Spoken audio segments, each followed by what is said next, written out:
Back to Anchor Analysis. Today, Vanderbilt fell to San Francisco 73-60 and now are 4-5 on the season. Really a disappointing night, and one that a lot of Vanderbilt fans are getting used to. Commodores now have 5 losses early in December. Frankie's last game covering for the Hustler. Talk me through those emotions. I know the Commodores lost, but just talk about those emotions quickly if you can. Well, I've been at this school now for 3.5 years. I've had some memories in this building, seeing some great basketball and some not so great basketball. Unfortunately, it didn't end well tonight. But I'll be back here. I'll be back here one of these days. Still a lot of great memories here.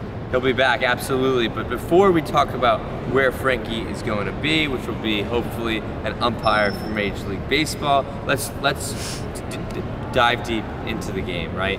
Tyrin Lawrence gets substituted within the first 3 minutes of play and then doesn't really see the court for the next 10 minutes. Jerry Stackhouse said in his post-game presser that he was really disappointed with the way Tyrin didn't really bring the energy. And then you see Ezra Manjon, he didn't really play exceptionally, and the Commodores were also 3 of 9 of their free throw opportunities. You can't be missing out on these chances, especially as the margin of error is going to get thinner and thinner and thinner once SEC play rolls around.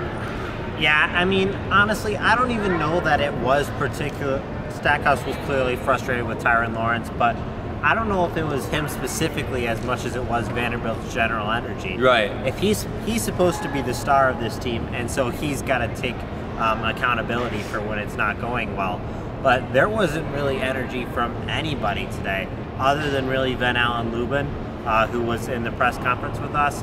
I couldn't think of anyone who I'd say had a real great game for Vanderbilt tonight. And so Tyrin Lawrence, he made those mistakes early that didn't seem like his kind of game. But yeah, really disappointing. Frankie, is there any reason for hope or positives, diamond in the rough type things that Commodore fans can look at as 2024 is right around the corner and there's not much exciting stuff happening on West End right now? You could say the tough side of it is we've had the last few weeks where we've been able to say, okay, it's not great right now, but there are a lot of injuries. Tonight we had no injuries. Except Lee George, who's suspended. Well, that's right. So tonight we had no injuries, and it still was totally flat. We know that there is talent in this team. There are a lot of talented guys there. The problem is, we saw last year that having a bad non-conference season could doom your resume, even if you had a good run in the SEC games. And so it's hard not to think that Vanderbilt's already lost the kind of games that will make that kind of a resume tough to build. And this has really put, I would say, Jerry Stackhouse on the hot seat, right? Because you look at last season, you think, oh, this is a great building block, but really just a complete regression and no reason to have hope right now. To everyone with exams, good luck, and we really look forward to coming back and reporting once January comes and live coverage. Hopefully Commodores can get in the win column, especially in SEC play.